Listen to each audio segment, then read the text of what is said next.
നമസ്കാരം. വരയെ സ്നേഹിക്കുന്ന ഒരു കലാകാരനെ അന്വേഷിച്ചുള്ള യാത്രയാണ് കാട്ടാക്കട കോട്ടൂരിൽ എത്തി നിൽക്കുന്നത്. ജീവൻ തുടിക്കുന്ന ഒരുപിടി നല്ല ചിത്രങ്ങൾ വരച്ച ആ കലാകാരൻ കോട്ടൂർ രഘു. അദ്ദേഹത്തിൻ്റെ വിശേഷങ്ങളാണ് ഇന്ന് പങ്കുവയ്ക്കുന്നത്.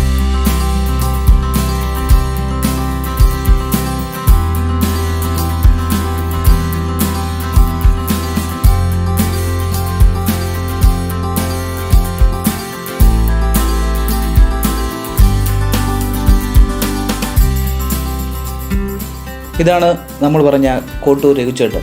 നൂറ്റാണ്ടിലേറെയായി ഇത്തരത്തിൽ ജീവൻ തുടിക്കുന്ന ഒരുപിടി നല്ല ചിത്രങ്ങളാണ് അദ്ദേഹം സമ്മാനിച്ചിട്ടുള്ളത്. എത്ര ചിത്രങ്ങൾ അതുവരെ വരച്ചിട്ടുണ്ടാവും ചേട്ടൻ്റെ ജീവിതത്തിൽ? ഒരുപാട് എണ്ണം പറയാൻ പറ്റില്ല, അത്രമാത്രം വരച്ചിട്ടുണ്ട്. കാരണം 82 മുതൽ ഞാൻ വെളിയിൽ വർക്ക് ചെയ്ത് തുടങ്ങിയതാണ്. ആ കാലം മുതലേ ഇങ്ങനെ ഇഷ്ടംപോലെ വരയ്ക്കുന്നുണ്ട്. നേരത്തെയൊക്കെ പരസ്യ കമ്പനികളിലായിരുന്നു. അത് കഴിഞ്ഞ് പിന്നെ സ്വന്തമായിട്ട് ഇങ്ങനെ വർക്കൊക്കെ ചെയ്ത് തുടങ്ങി ഇങ്ങനെ വരച്ച് തുടങ്ങിയതാണ്. വരച്ചുകൊണ്ടേയിരിക്കുന്നു. ഇപ്പോൾ പിന്നെ ശില്പകലയും കൂടെ ഉണ്ട്. ഇത് ചിത്രരചന മനസ്സിൽ ഉൾക്കൊള്ളാൻ ഏത് സമയത്ത് എങ്ങനെയാണ് തോന്നിയത് ആ ഒരു സാധ്യത? അത് പണ്ട് ഈ 1ാം പാഠം മുതൽ സ്കൂളിൽ പഠിക്കുന്ന സമയത്ത് 1ാം പാഠത്തിലൊക്കെ ഉള്ള ചെറിയ ചെറിയ അന്നത്തെ പടങ്ങളൊക്കെ കണ്ടിട്ട് അതുപോലെ വരച്ച് നോക്കണമെന്നുള്ള ഒരാഗ്രഹം. പിന്നെ അത് പോയിട്ട് ഫസ്റ്റിൽ തുടങ്ങിയത് കരിക്കട്ട കൊണ്ട് ചുവരിൽ വരച്ച് തന്നെയാണ് തുടങ്ങിയത് ഫസ്റ്റിൽ. അതായത് ഈ ചിത്രരചനയ്ക്ക് സാധ്യതയുള്ള സമയത്താണ് താങ്കളെ പോലുള്ള ഇതിലോട്ട് ഇറങ്ങിത്തിരിക്കുന്നത്. സാമ്പത്തികമായിട്ടൊക്കെ വലിയ പ്രതിസന്ധിയുള്ള കാലഘട്ടമെന്നാണ് ആ കാലഘട്ടത്തിൽ. അപ്പോൾ അതിനൊക്കെ എങ്ങനെയാണ് തരണം ചെയ്തത്? അതൊക്കെ ഒരുപാട് കഷ്ടപ്പാട് തന്നെയായിരുന്നു. പക്ഷേ എങ്കിലും ഈ ചിത്രകലയെന്ന് പറയുമ്പോൾ ചിത്രകലയായാലും ശില്പകലയായാലും എനിക്ക് എൻ്റെ ജീവനായിരുന്നു. അതിനോടുള്ളൊരു താല്പര്യം അത് തന്നെയാണ്. അതുകൊണ്ട് പിന്നെ കാലങ്ങൾ കഴിഞ്ഞ് വന്നപ്പോൾ അതുകൊണ്ട് എനിക്ക് ജീവിക്കാനുമായി. ആ ഒരു തൊഴിൽ ചെയ്ത് ചിത്രം വരച്ചും ശില്പം ചെയ്തും ഒക്കെ വരയ്ക്കാനുള്ള ആ ഒരു ധൈര്യം കിട്ടി. പിന്നെ ഞാൻ പഠിക്കുന്ന കാലഘട്ടത്ത് പേപ്പർ വാങ്ങിക്കാൻ പോലും പൈസയില്ല. സത്യം പറഞ്ഞാൽ പെൻസിൽ വാങ്ങിക്കാൻ പോലുള്ള കാശില്ല. 6ാം ക്ലാസ്സിൽ പഠിക്കുന്ന സമയത്ത് ഞാൻ ഇവിടെ നമ്മുടെ കുറ്റിച്ചല് ഹൈസ്കൂളിൽ അന്ന് പഠിപ്പിച്ചിരുന്ന ഒരു ഡ്രോയിങ് സാറുണ്ട്. സാറിനെ വേറൊരു സാറ് മുഖേന പരിചയപ്പെട്ട് ആ സാറാണ് പിന്നെ എന്നെ ഫ്രീ ആയിട്ട് പഠിപ്പിക്കുകയായിരുന്നു. 7 മുതൽ 10 വരെ ഞാൻ സാറിൻ്റെ വീട്ടിലായിരുന്നു. ശ്രീകുമാർ ടീച്ചർ എന്ന് പറയുന്ന ഒരു കോട്ടൂരുള്ള UP സ്കൂളിലെ ഒരു ടീച്ചറായിരുന്നു അവിടെ സാറുമായിട്ട് പരിചയപ്പെടുത്തിയത്. സാറും സാറിൻ്റെ ഭർത്താവുമായിട്ട്. അങ്ങനെ 7ാം ക്ലാസ് മുതൽ സാറിനെ പരിചയപ്പെട്ട് സാറിൻ്റെ വീട്ടിൽ എന്നെ നിർത്തി. അവിടെ നിർത്തി സാറിൻ്റെ കളറും പെൻസിലും പേപ്പറും എല്ലാം ഫ്രീ ആയിട്ട് എടുത്ത് വരച്ചൊക്കെയാണ് 10ാം ക്ലാസ് വരെ പഠിച്ചത്. 10ാം ക്ലാസ് കഴിഞ്ഞതിന് ശേഷം സാറ് എന്നെ കൊണ്ടുവന്നൊരു ആർട്സിൽ കൊണ്ടാക്കി, ശൈലി ആർട്സ്. അന്ന് തിരുവനന്തപുരത്ത് നെയ്യാറ്റിൻകരയായിരുന്നു ശൈലി ആർട്സ്. അവിടെ കൊണ്ടാക്കി. അതുമുതൽ പിന്നെ സ്വന്തമായിട്ട് വർക്കുകളൊക്കെ ചെയ്തു തുടങ്ങി. ഈ ചിത്രരചന നിന്നുകൊണ്ടാണ് ഈ ശില്പകലയിലോട്ട് അടുത്ത തിരിവെങ്ങനെയാണ്? അത് ചെറുതിലറിയാം. കളിമണ്ണിലൊക്കെ ഞാൻ ശില്പം ചെയ്യുമായിരുന്നു. അത് മത്സരങ്ങളിലും പങ്കെടുത്തിട്ടുണ്ട്, പ്രൈസൊക്കെ കിട്ടിയിട്ടുണ്ട് അതിന്. പക്ഷേ പുറത്ത് ഞാൻ വർക്ക് ചെയ്ത് തുടങ്ങിയപ്പോൾ ചിത്രകല മാത്രമായിപ്പോയി. ശില്പകല എനിക്ക് പ്രതിമ ചെയ്യാൻ അറിയാം എന്ന് ആർക്കും അറിയില്ലായിരുന്നു. അന്ന് വെളിയിൽ ആർക്കും അറിയില്ല കൂടുതൽ. ഞാനങ്ങനെ പറഞ്ഞിട്ടുമില്ല.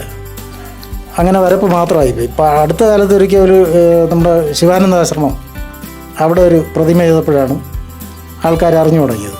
പിന്നെ നാരായണ ഗുരുവിൻ്റെ പ്രതിമ, അങ്ങനെ കുറേ പ്രതിമകൾ ചെയ്ത്. പിന്നെ ഇപ്പോൾ ചെയ്തുകൊണ്ടിരിക്കുന്ന എല്ലാം പള്ളികളുടെ ഉള്ള ക്രിസ്ത്യൻ പള്ളികളിലൊക്കെ ഉള്ള പ്രതിമകളും വരപ്പുമൊക്കെയാണ് ഇപ്പോൾ കൂടുതൽ വന്നുകൊണ്ടിരിക്കുന്നത്.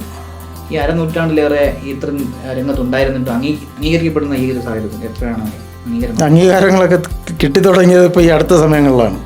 ആദരിക്കലും മെമൻ്റോ ഒക്കെ തന്നും അങ്ങനെയൊക്കെ ഈ അടുത്ത സമയത്തൊക്കെയാണ് അങ്ങനെ ഉള്ള ഒരു സാഹചര്യങ്ങളുണ്ടായത്.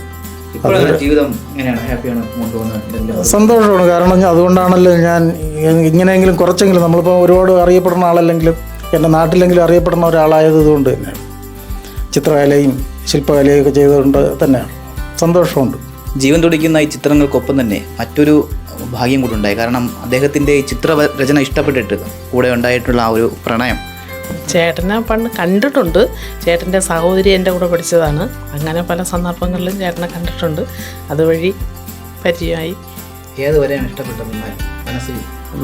എന്ന് പറയാൻ കൂടുതലെന്ന് പറയാൻ ക്ലേ മോഡൽ അങ്ങനെയൊക്കെയുള്ള പരിപാടികളായിരുന്നു. മത്സരങ്ങളിലും അതിനൊക്കെ പോയി പിന്നെ കോട്ടൂരൊരു മോനിഷയുടെ പടം വരച്ചിട്ടുണ്ടായിരുന്നു. അപ്പോൾ അതൊക്കെയാണ് ഇങ്ങനെ കൂടുതലായിട്ട് താല്പര്യം. മോനിഷയുടെ പടമാണ് അപ്പം ആദ്യം അത് കണ്ടു. ആദ്യമായിട്ട് അത് കുറേ കാലം ഉണ്ടായിരുന്നു കോട്ടൂർ. ഇപ്പം അതില്ല. ആ കെട്ടിടമൊക്കെ പൊളിച്ചപ്പോൾ അതങ്ങ് മാഞ്ഞു പോയി. കുറേ വർഷം ഉണ്ടായിരുന്നു അത്. ഇപ്പോഴെങ്ങനെ അന്നത്തെ ആ കല പോലെയാണ് ഇപ്പോൾ കുട്ടിയുടെ രീതിയിൽ പോകുന്നത്? എങ്ങനെയാണ് അന്നത്തെ രഘു തന്നെയാണ് ഇന്ന് കോട്ടൂർ രഘുവായിട്ടുള്ളത്? അന്നും കോട്ടൂർ രഘു എന്ന് തന്നെയാണ് അറിയപ്പെടുന്നത്. ഇന്നും അതുപോലെ അന്നത്തെക്കാളും 10 ഇരട്ടിയിലധികം ഇന്ന് സമൂഹം അറിയപ്പെടുന്നുണ്ട്. കുടുംബം അങ്ങനെ സന്തുഷ്ടമാണ്? കുടുംബം സന്തുഷ്ടം, സന്തോഷം. എന്തെങ്കിലും അച്ഛൻ്റെ ഈ കലാരംഗം പിന്തുടരാൻ താല്പര്യമുണ്ടോ, അതോ കല ഇവിടെ വെച്ച് അവസാനിപ്പിക്കാനാണോ? അങ്ങനെയാണ് താല്പര്യമുണ്ട്, വരയ്ക്കാണോ? വരയ്ക്കും. പക്ഷെ ഇപ്പം അങ്ങനെ ചെയ്യാറില്ല, വരയ്ക്കും. ഇഷ്ടപ്പെട്ട ചിത്രം എന്ന് പറഞ്ഞാൽ ഇന്ദ്രൻസിൻ്റെ ഒരു പടമുണ്ട്, പിന്നെ രാജാരവിവർമ്മയുടെ പടങ്ങൾ ഇഷ്ടം. പണ്ട് ഏത് പടമാണ് ആദ്യം വരച്ചത്? ഓന്തൂര് അന്ന് അടി കൊടുത്തില്ലേ? അടി ഞാൻ ഒന്നും ചെയ്തില്ല. തന്ത കണ്ടുകൊണ്ടിരുന്നു. അടിച്ചില്ലാതെ ആശയം പറ്റും ഒത്തരിണ്ടായിരുന്നു. അപ്പോൾ ഞാൻ തന്തയെ വഴക്ക് പറഞ്ഞു. അവൻ അവിടെ ഇരിക്കിട്ട് നിങ്ങളെ കാര്യം നോക്കിയിരുന്നു. ഇപ്പോൾ എൻ്റെ പൊന്നു മോനെ എനിക്ക് 100 ആയുസ്സും വർദ്ധിച്ച് കിട്ടിയാൽ മതി മക്കൾ. അത്രയ്ക്ക് ഞങ്ങൾ കഷ്ടപ്പെട്ട് എൻ്റെ പിള്ളേരെ വളർത്ത്. ഒരു സന്തോഷം തോന്നുന്നില്ലേ? അംഗീകരിക്കപ്പെടുന്നുണ്ട് ഒരുപാട്. ഇപ്പോൾ സന്തോഷമേ ഉള്ളൂ.